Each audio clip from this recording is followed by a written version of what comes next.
Welcome everyone to this meeting of the Economic Development Committee. Welcome to the media and to members of the public. Apologies. Sorry. We have a request from Mr. Reznovsky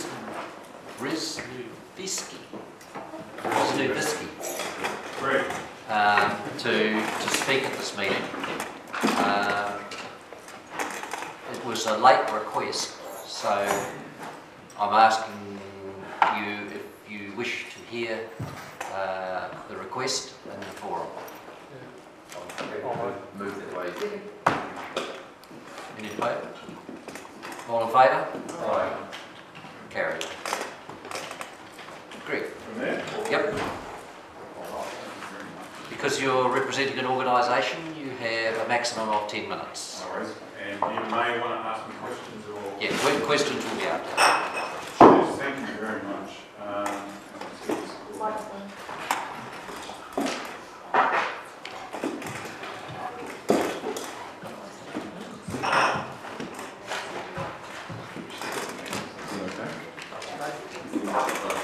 My name is Greg Reznovsky, thank you very much, and I'm sorry that I caused your process consternation in wanting to present here today. We're moving along. We renewables and many other people in regional New Zealand have taken the time to inform ourselves and are deeply concerned about public interest and risk minimisation. We aim to save Kiwis economically.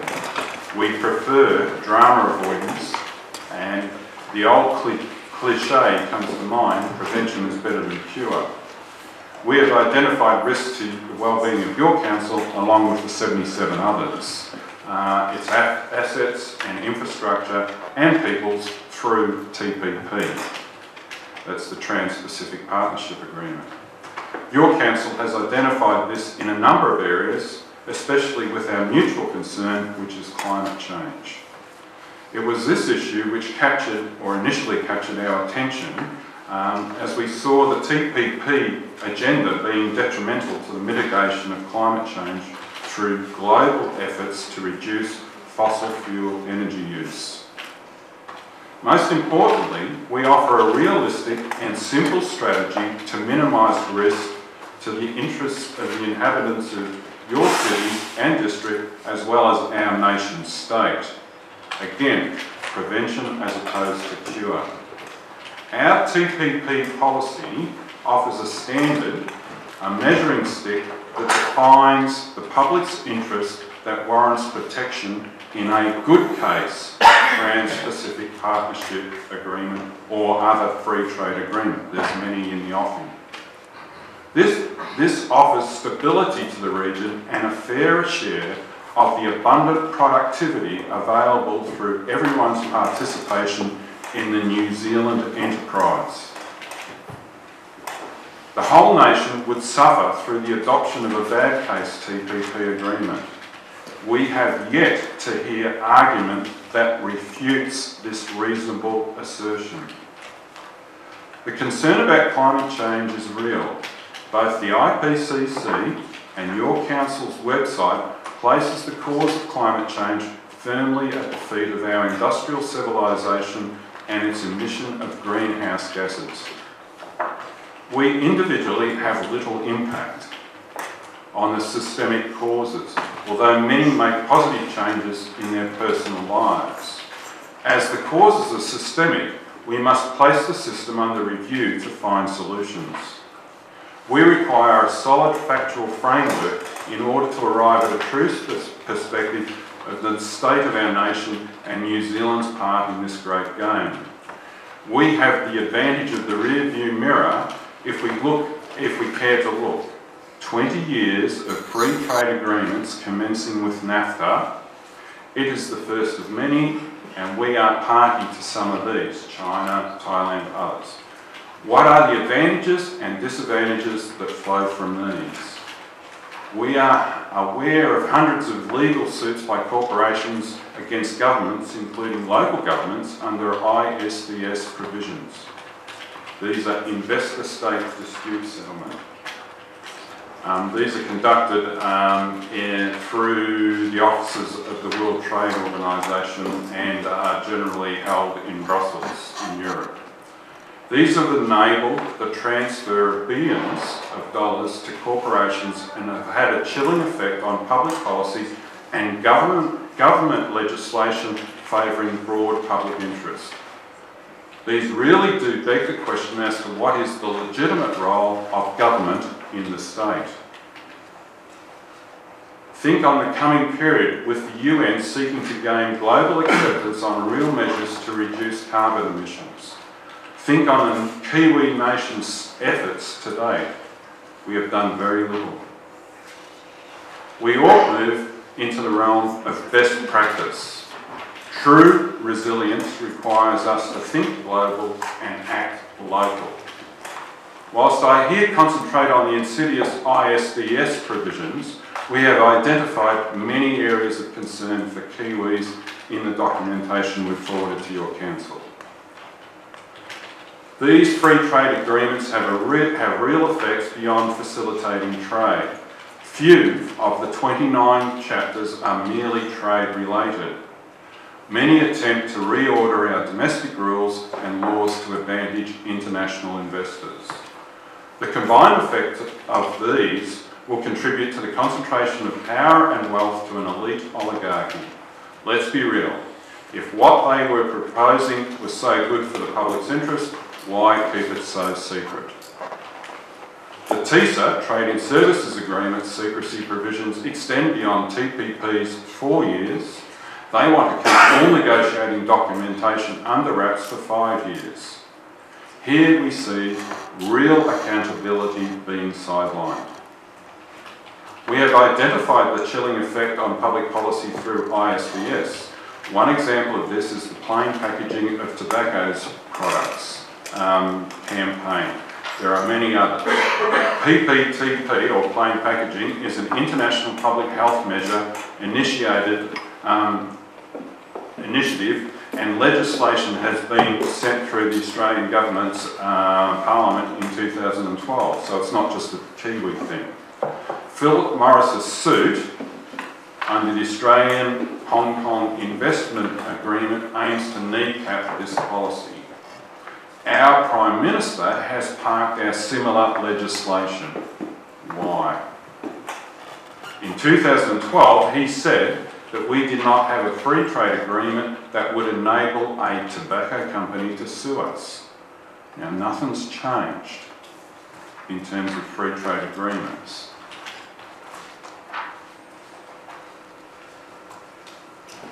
So we're not as yet in a free trade agreement that gives Philip Morris the jurisdiction to sue us or any other tobacco company.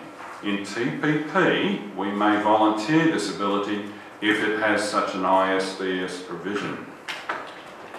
To our mind, this is an area where central government could have legitimately used urgency to move this legislation through our Parliament, proclaiming our clear intent towards a smoke-free New Zealand. This further would have boosted the international effort and assisted the Australians in their ISDS case with Philip Morris. This is the reality that Kiwis and other nations face under an international regime of multilateral free trade agreements. Corporate interest becomes supreme. Is this really our desire? Is it Dunedin councils? Many positive local initiatives become meaningless under a bad case TPP. A read of your local Star newspaper from last week identifies goodwill supported by council. Castle Street, a peace street. Your Mayor Dave Cull was saying that's a great initiative. Social policy has a direct effect on crime statistics.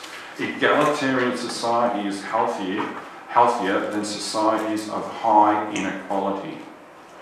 This is a non-partisan approach. We are interested in good public policy. Our reasonable concerns are shared by the peoples in each of the nations, 12 nations, party to these deals. what is being done in our name. We face a fork in the road. Which way forward? One direction is to follow the existing momentum and trend. This trend of increased inequality and poor public policy on many issues, especially climate change. In effect, making no choice in respect to our proposal merely allows the blind forces to continue their aggressive ways, which drives us to deeper levels of inequality, which is intergenerational theft.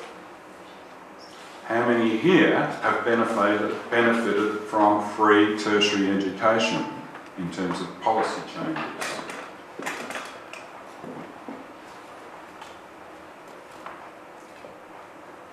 Greg, about 1 more minute. Okay, I'll just wrap. What I'm really looking for is that Council gives this serious consideration, TPP issue. Now, we've put a standard before you which sets out what we believe is the legitimate public interest.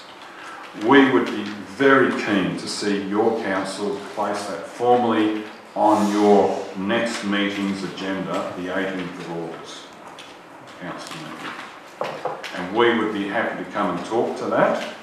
It would give Council 3 weeks to get any other advice it wishes in respect to that. It would give plenty of opportunity to, if you wanted to bring in the Ministry of Foreign Affairs and Trade or others who may have a view that they want to share with your Council. And we think that this would be a good way to go forward, and from our perspective, it would be an important move towards protecting New Zealand's public interest. We seek to have councils, New Zealand, get to a point where they realise that the national interest is largely our public interest. Thank you very much. Thank you, Greg. Questions, councillors? Councillor Vanders. The Trans-Pacific Partnership Agreement, I've always been rather wary of. I'm wary of anything that has partnership in it, because anyone wanting a partnership usually wants your money. I understand that the corporate interests are very much driving the TPPA. What do you understand as being the link between these corporate interests, which I think we should be very concerned about, and climate change? You seem to have talked almost interchangeably. That was the point that we came to it from.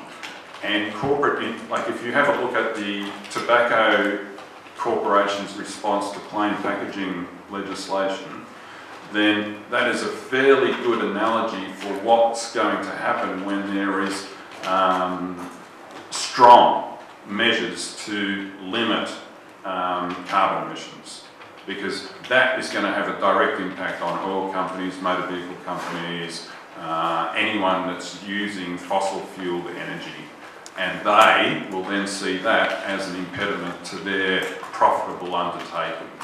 So just to clarify, And they may then want to sue governments that put those measures in place. so just to clarify, you see the TPPA not just as promoting corporate interests, but as kind of being a stepping stone to preventing any global emissions controls? Most definitely. Okay, so that would basically sum up your major concern? One of our major concerns. Okay. Right. You also said that there's a fork in the road. We're at a kind of Y intersection here. Could you possibly slightly more clearly identify what that fork is and which or how we might change the direction of where we go? The fork is here and now. Doing nothing allows the trajectory to keep going as it is. By taking a decision to say, no, we want to do something positive, we would change that, because we're actually then seeking to move away from the momentum. We're taking the fork and we're going not to the left, not to the right, but we're actually going up. So this decision would be against the TPPA? I mean, I'm just wanting a bit more clarity on what you think we should be doing. I mean, Especially as a council, given that we're just local. well, you're just local, but you're one of 78 local governance bodies in New Zealand. You deal in public policy, and as a result of the decisions you make about public policy, everyone in New Zealand is affected by the actions that flow from that. So collectively, there's a lot of governance in local government, a lot. And like when we were looking at it earlier on, it's like there's in excess of 1,000 councillors, there's all the planners, policy analysts, engineers, all sorts of different people with professional capacity who are very capable, right, and are keen to see good governance, as I see it. And quite clearly, by not acting, that good governance won't come into being, in my view, or our view.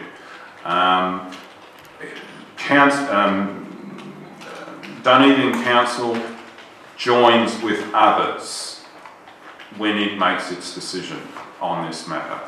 Right? We are seeking to go and talk to all of the councils in New Zealand. That's my role now.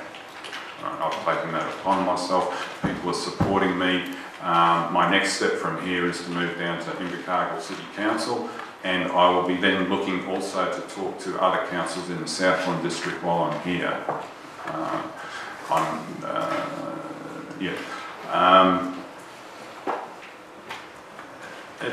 It's like all the councils got together very concerned about legal highs. Like, I mean, there's an uproar from the mothers and in our communities about those things in our communities, the effects on our young people, and they put pressure on councils and on political parties and government turned over and said, yes, we need to do something about this problem.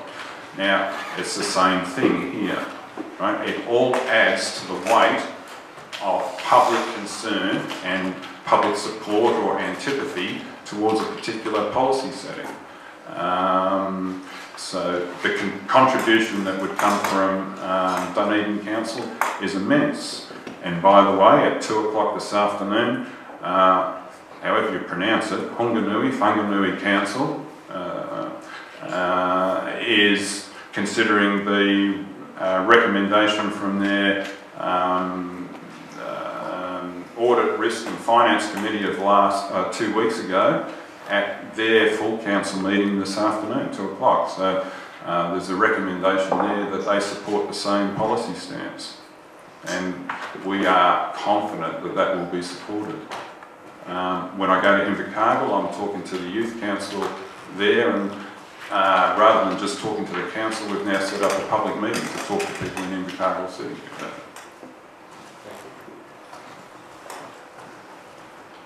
Doesn't appear to be any other questions, so Greg, thank you for taking the time to come and talk to us.